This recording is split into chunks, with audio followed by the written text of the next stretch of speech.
Well, good evening. The Who's today were on at the up in the coalfields up at Newcastle, Broadmeadow. Um, the track was an ATC, a Randwick meeting transferred to Newcastle, city prize money. Um, the track was upgraded from a dead 4 to a good 3. The rail was in the normal position, and there was a light um, nor'easter.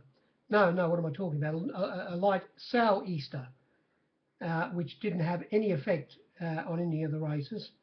But I tell you what, the track, if you're on the inside, it had an effect on the races for sure, because the inside there wasn't one leader to win all day, and there was nothing got up on the fence or stayed close to the fence and won. There was one runner, I think it might have been in the sixth race, the second last race. It tried to get up on the inside, the favourite, You'll Never. Well, it did get up on the inside, but unfortunately there was another runner a bit wider. Anyway, we'll get to that. In the first race, now we did give it to you here today, Grumble and Grunters. You would have been very happy, all the robots. In the first race, never haven't seen it for a long time. There was 125, a spot and a pony. Well, look at this. But in the main ring, in the marketplace, we had 117. And the reason we had 117 because there wasn't a punter there. There was no one there. The joint was empty. It was a ghost town. There were a few people walking around and saying, having a look around, saying, "Well, what are these fools doing standing up here?" They had drinks, they had champagne in their hands. Anyway, we only got to 117. The winner, we put it up nice and short, an unraced horse by reduced choice. What's it called? Lily Bolero, and ridden by Father Schofield. We put it up 5-2. I think it returned that price, $3.50, but it was $4. It was $4 at the track, and it won very well. It was in the 1-1 position coming to the turn, and Father Schofield got around the leader's heels, and leading on the fence, unfortunately, was the favourite press list, $2.25 out to $3.20, 30. Thank you very much. Very, very hard to lay. As were most runners in this race, there was just no interest whatsoever. And it told you, if you were game enough to bite the bullet in the very first race, how the track was going to play for the rest of the day, because coming from last was Intimate Moment, number 5, on the turn, coming widest, and as I say, down the outside, it ran second, beaten 1.3 lengths, and hanging on to third was Presslist, who led on the fence, not the place to be, and it was beaten. Well, it was 1.3 to the second horse and 3.3 lengths to the third horse. So I suppose Presslist did a fair job to hang on, but the winner was a good win. There were 2 other runners close to the fence there, Maryland and the Top Weight. They were both very big odds, but they finished well back. Race 2, we gave it to you again here, 115.3 in the screen, only 108 in the marketplace, but and the favourite, well, it got the cash. I'm talking about Hawkspur, and it was a bit hard to lay Hawkspur. It sat in about fourth or fifth position. It was fourth, one out, one back early, but then when an 80 to 150 to 1 chance Fly Too High went around and sat outside the lead, it was back in fifth position on smoking his pipe, Corey Brown, Catwalk Corey, coming to the turn, and he eased out. And when he eased out, already making a run up on the outside of him and coming off his back was the pumper on Preen Queen, and it loomed. But Corey always had plenty of horse underneath him with Hawkspur, and when Jimmy joined him, he literally had a good grip of Hawkspur, and he went away to win by 4.5 lengths. it trotted in, and it went from $2.80 to $3.30 or 20. But everything in this race got out in the market. For instance, number one, Magloquent, it went up $3.50, and it was $5 begging at the death. It led on the fence, and it ran fourth last, beaten 11.9 lengths on the fence, not the place to be. But the winner, it trotted in. I suppose it doesn't trot in, does it? If it's on the fence, well, it might have, still might have won because the margin was so big. But still, the fence wasn't the place to be. Race 3, we saw getting a bit skinnier here now. Only 104.5, 104.5 to make you laugh on the screen. And there's a little bit less, 2.5, about 2 less in the marketplace, about 102. The winner was on very hard to lay, but by the same token, so was the Avery. So it wasn't much good, although a few runners were backed. The winner was Higashi. It sat in fourth position. Leading on the fence was Note to Be, who came across from the outside alley and led and held on, finished up running fourth. So its run wasn't bad because it stayed tight against the fence. On its outside was the favourite, ZI Power. It ran last, beaten 7.3. It was eased down the last bit by Catwalk Corey. He said his action didn't feel right to him, but the stewards got the vet to run his hand over it. They couldn't find anything wrong with ZI Power, and it went fairly ocean. And it was sitting on the outside of the leader, and on the fence, not the place to be, Dragon's Keep behind the leader. It was well in the market and back from $5.50 into $4.60. And on the outside of it was the winner, Higashi, and Higashi was able to last and win by a nose from coming from well back. The other 4 runners, there were 5 runners settled well back in the field, including the second horse, Honoron, which was 40s out to 50s, and it only failed by the nose, but it did come down the outside, which was the place to be, along with another runner from well back, 150 to 1 chance, Rolling Romance. It got into third hole, again showing how important it was to be wide. The favourite, as I said, the winner was hard to lay. Higashi went up $4.60, 7 to 2 chance, but it was $8.50, a 15 to 2 chance when they jumped, and it wasn't found by anybody, but neither was the Avery really, because it went up $2.10, 10 to 9 the field, ZI Power, but at the finish of betting, it was $2.87 to 4 the field, and there was no one to say $7 to 4 with me. I don't know whether the other captains laid it, but I never got a caser out of it.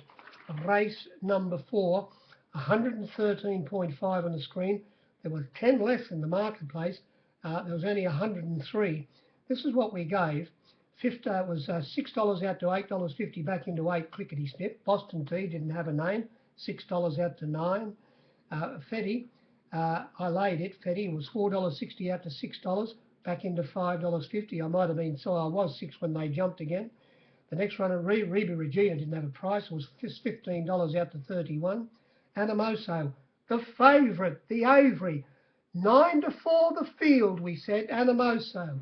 And it was, I don't know what the SP was, but $4.40 the field, $4.40, not the field, $4.40 Animoso when they jumped. I got a few bob out of it, but not enough to pay the petrol. The next runner was backed at one stage, considerable. It was on the fence, of course, not the place to be. They took $19, started 17. The next runner started favourite, Award Season.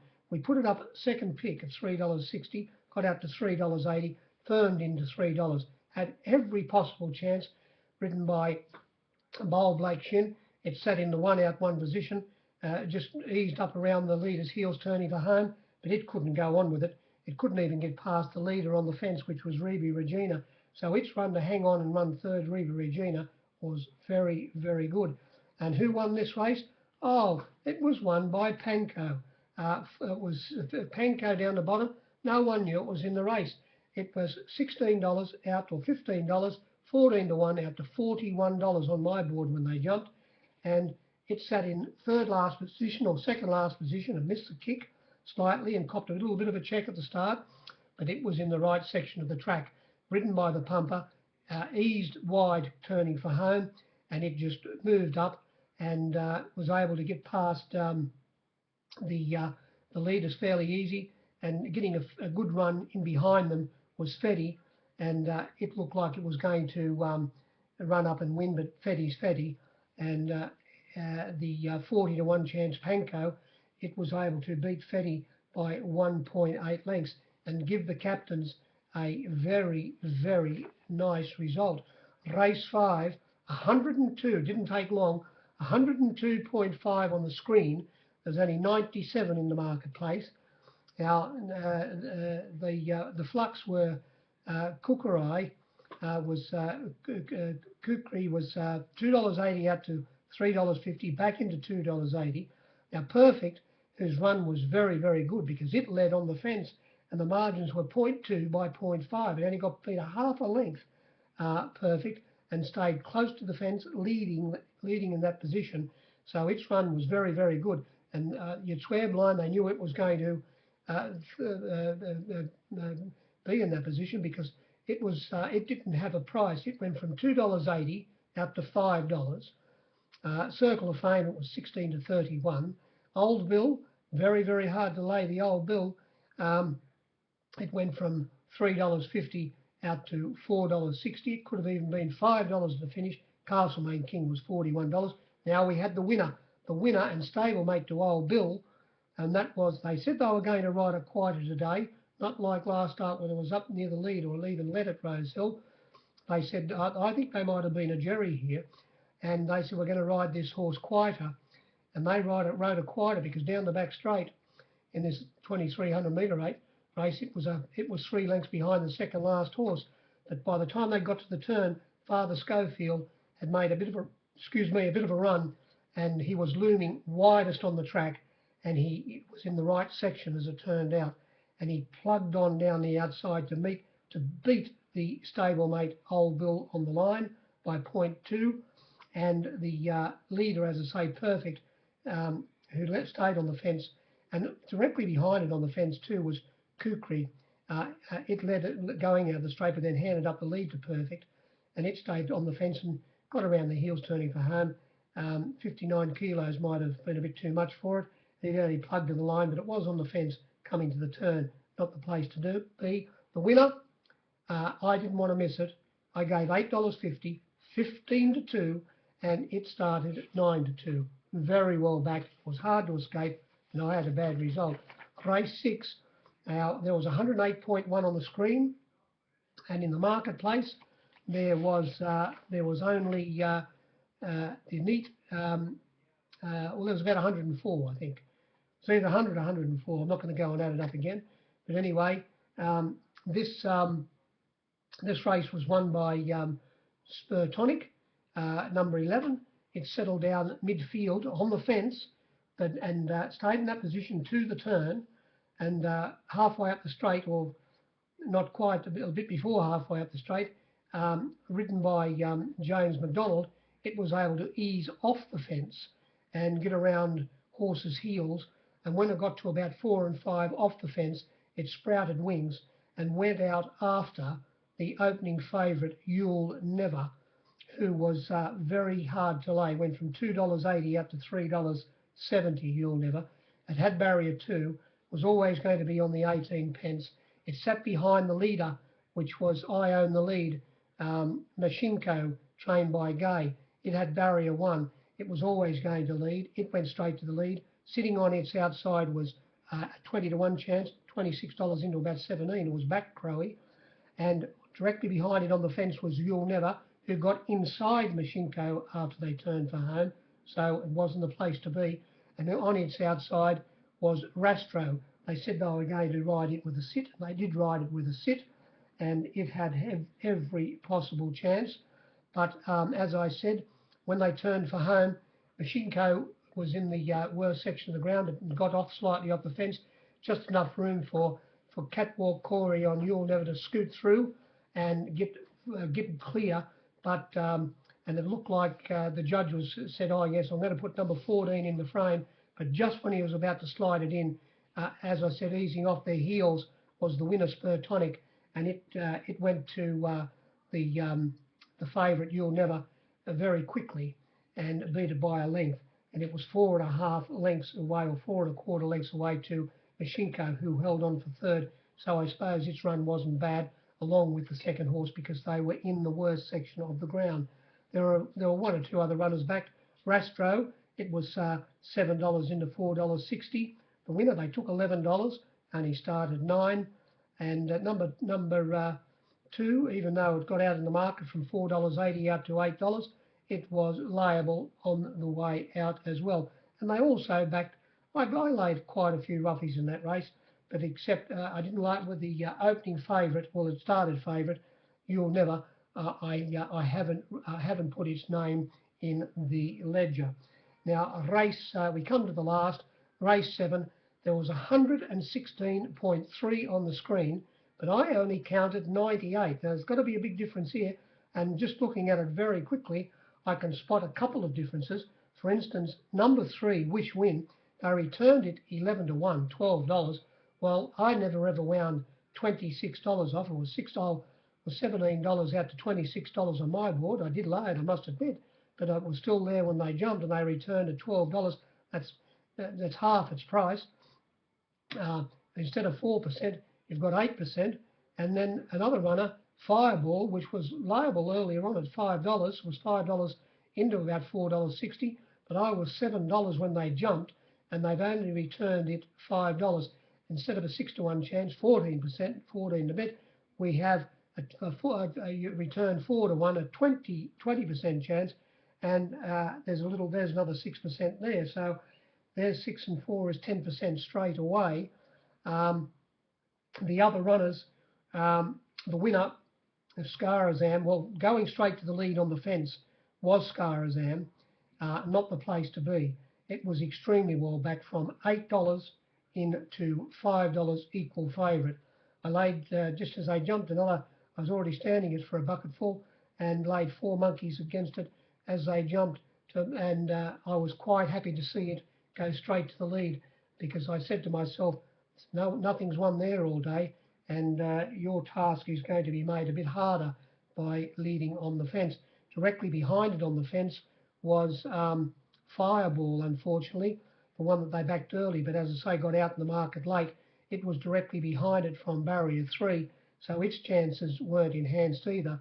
And the winner, Elfina, the $4 equal favourite, was $4.20 out to $5.50, back into $5.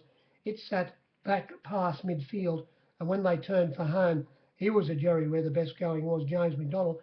He eased off heels and pushed Better Not Doubt out of the way, and he sprinted up and finished up going away and winning easily by 2 lengths. And it was extremely well backed. They returned at $5. I thought it was a bit hard to get the $5 at the death. It might have actually started only about a $4.60 chance. So if you backed at SP, I think you could be a little bit lucky there. It wasn't returned the $4.60, but you got the $5. They might have had an early mark, the boys who write the prices down. There were quite a few roughies. The bottom one was layable. Number 2, At All Costs, who was extremely badly held up all the way down the straight. I doubt whether it would have won, but it most certainly would have finished closer. It was extremely well backed from $12 into $8.50 taken off my board with about a minute to go, and it only started about an $8 chance. And as I say, there were a few other roughies backed. Senator Moore, it was hard to lay, went from $6 out to 11, with a few other roughies backed, as I keep on saying, but the winner was extremely well backed, especially right towards the end of betting. That was about it. The 18 pence wasn't the place to be, so when you do your form, you'll have to adjust that yourself. Good luck. We'll talk to you after Canterbury on Friday night. Good evening.